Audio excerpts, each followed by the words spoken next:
The dynamic facing option will find the shortest possible spiraling toolpath for the cutter to follow and clean up the surface. Unlike the one and zigzag toolpaths, it will not follow the stock but will follow the selected geometry.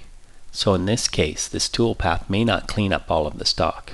This toolpath will also keep the most consistent load on the cutting tool and thereby have the least chance for chatter. To select the dynamic toolpath, I'll select the parameters for the facing operation. Then I'll select the cut parameters and set the style to dynamic. Notice how the graphic changes to represent a spiral toolpath. With the dynamic toolpath, the only step over values I can have control over are the approach distance and the maximum step over, which I'll leave at 75%.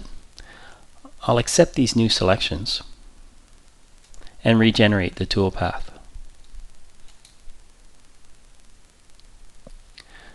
Notice the cut lines for this toolpath. I'll select the top view and roll my middle mouse wheel a bit to zoom out. I'll simulate this toolpath in the backplot simulator.